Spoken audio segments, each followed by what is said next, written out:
We're here to solve the Sudoku by Grant Fikes. I'm going to go through my normal speed solving style where I take sets of rows and columns together and look for repeated digits. So for instance, I'll take these three top rows and I'll see I've got two eights. So I'll just put myself an either or note for the last space. Got two fives, here's the last five. Here are two fives coming down. In this middle space, I've got two nines and no other digits to repeat. In the bottom rows, I've got two sixes.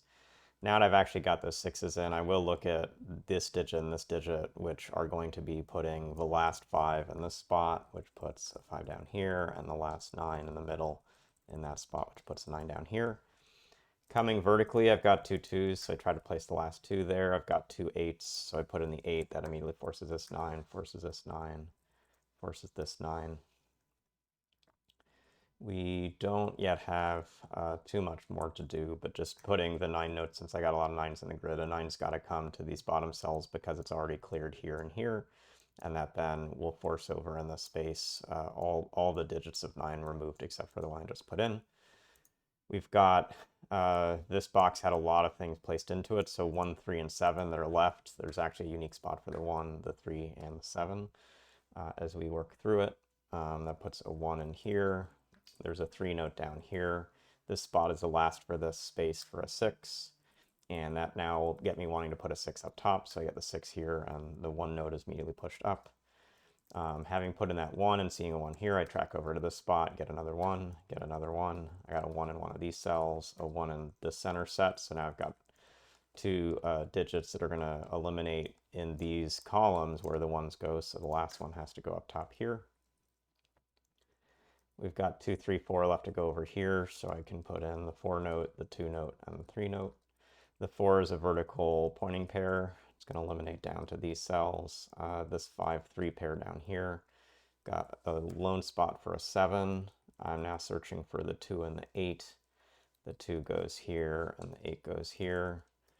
In this case, the 2s are now both in the last columns, so I'm seeing that I've got to put a 2 in one of these cells coming up this column with the 2 already in row 6.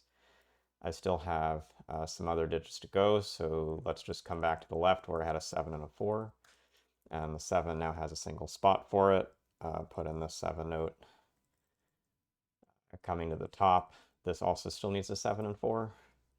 And that just gives these two spots for that 7 and actually forces a 7, which forces the 3, 2 pair. That 2 is now going to force this 8, 4, 2. The 3 up above forces this 3, 5, with this being the last spot for a 3. We've got one more digit for this whole column, which is a 4, which puts another 4 down here to finish this pair. We've got 2, 8, 5 in this space. 8's going to be above. Don't know anything about where the 5 goes. Up top, we've got last spot for a 2, which puts a spot for a 2 over here. We need to get a 3 in the space in the bottom, and so what I actually see is I've got a single here. This is the only spot for a 7, which means this is how the 4, 7 goes. It also leaves a single spot for this 8, which puts in this 8.